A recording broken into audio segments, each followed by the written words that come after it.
independent. Yes, salamat sa aking itay. So nagagamit ko hanggang ngayon, especially sa aking mga sa aking paghahanap buhay. Napakalaking tulong. Siyempre nakakatipid ako sa mamasahe. At the same time, hindi lang nakakatipid, nagiging paraan pa para maging malusog. Kasi nagkakaroon ako ng exercise everyday. Pagpasok sa trabaho, siyempre pag uwi, nakabike pa rin. So salamat sa iyo, Ama. Ayun, Amang Itay, Tatay, Papang. Masang ka man ngayon, salamat sa iyong suporta. So pasalamatan nyo yung mga magulang, habang sila ay nandyan pa, padama nyo sa kanila.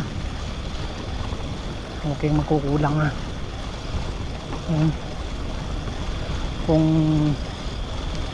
nakapagtapos kayo ng pag-aaral ng inyong mga magulang, suklian naman ninyo, suklian ninyo ang kanilang mga pagod, puyat, hirap nung kayo nag-aaral. Suklian ninyo bago kayo mag-asawa, bago kayo bumukod ng pamilya. Suklian nyo naman, bigyan nyo ng 5 taon na suporta bago kayo mag-asawa. Napakalaking bagay na yun para sa kanila. Matutuwa sila sa kaniyong, sa inyo. Huwag yung nagtapos kayo ngayon, bukas mag-asawa ka na, magbubukod na kayo. Siyempre bilang isang magulang, siyempre sasama din yung loob nila kasi nag-asawa ka na agad. Kasi ikaw yung inaasahan nila. So kayo naman mga magulang, itaguyod yung inyong mga anak. Gawin nyo yung mga kaya nyong gawin. Tapusin nyo sila, igapang nyo sila kung kailangan. Kayong mga anak naman dyan, pagbutihin nyo naman yung pag-aaral nyo. Magtipid kayo, at siyempre mag-ipon kung maaari. Huwag puro gastos ng mga bagay na hindi nyo kailangan. Bilhin nyo lang yung kailangan nyo.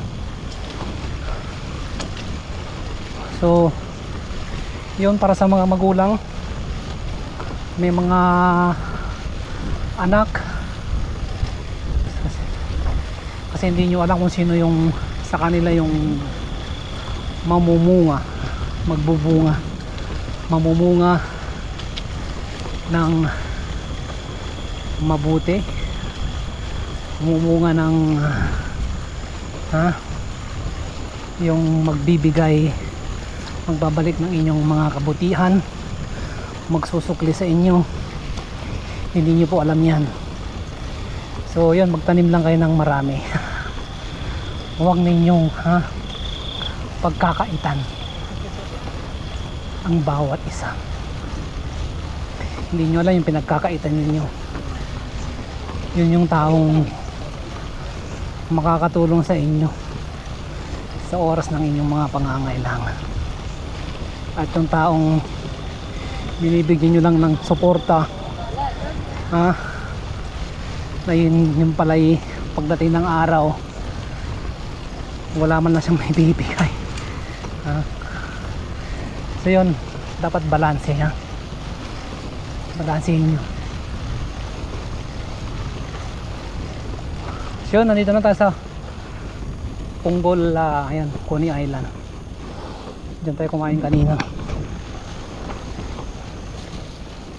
So yung takbo ko, mga ano lang to, mga 20 lang to. Wala pa, mga 10-15 ka na. So wag masyadong mabilis.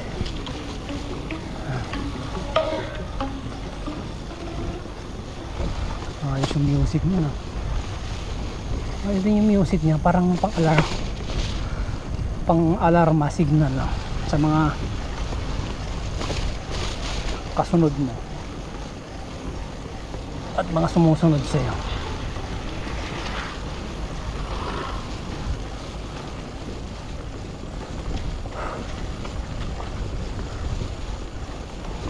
Salamat sa iyo. Nantay ng Coney Island. Ayan na. Nantay lang tayo sa harap. Sa harap ng Coney Island.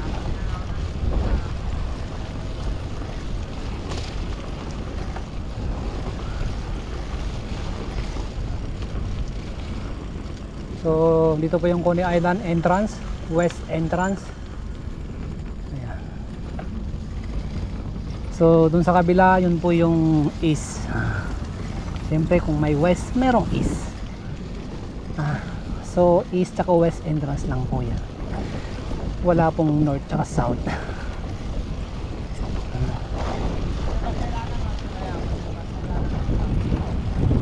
So yun, kakanan tayo dito. Diretso na tayo ng Yishun.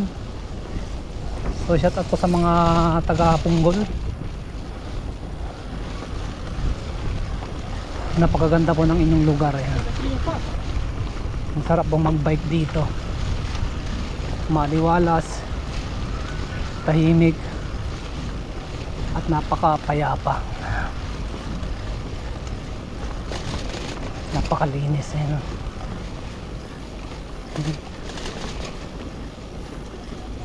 Makikita ang mga nagkalat dyan ng mga papel na ano, mga dahon lang.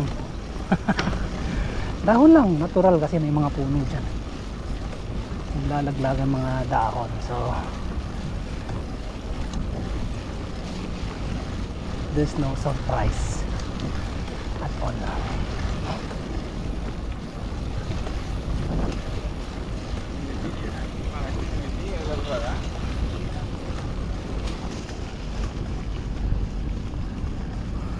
So kaya ko pa na mag-freehan ng ano, bike. Ayan. Nakakatakot. Ikat ng ice ko ah. Hindi niya binabalanse.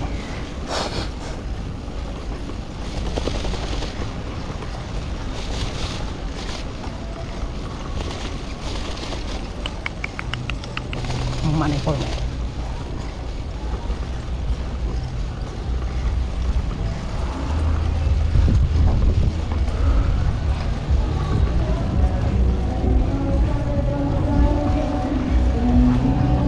Natubigan na yung mga palaka.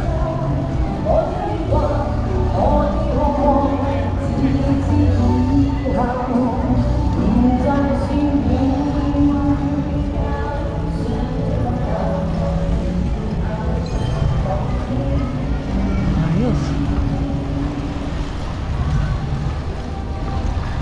May inuman doon sa tukas. Kainan, barbecue. So yun, diretso na tayo. Diretso na tayo ng Yishun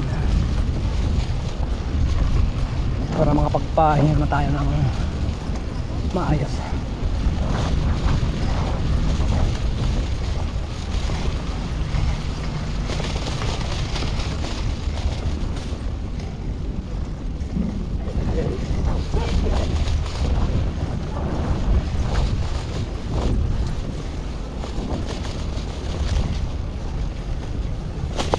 Uy, so maghihilaw na tayo dito. Medyo madilim na dito eh.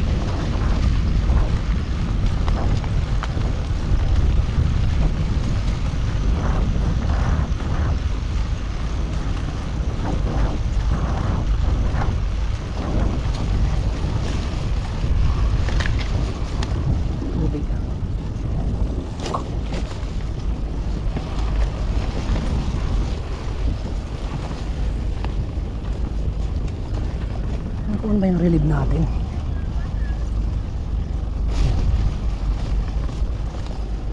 So alas 9:25 ng gabi.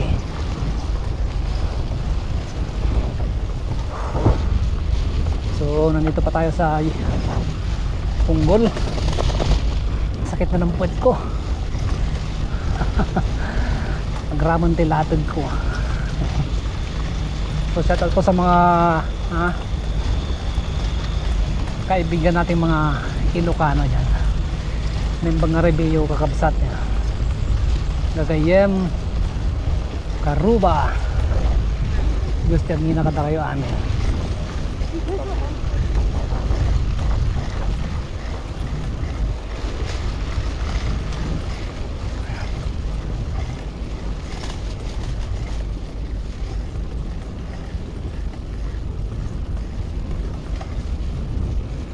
Uy.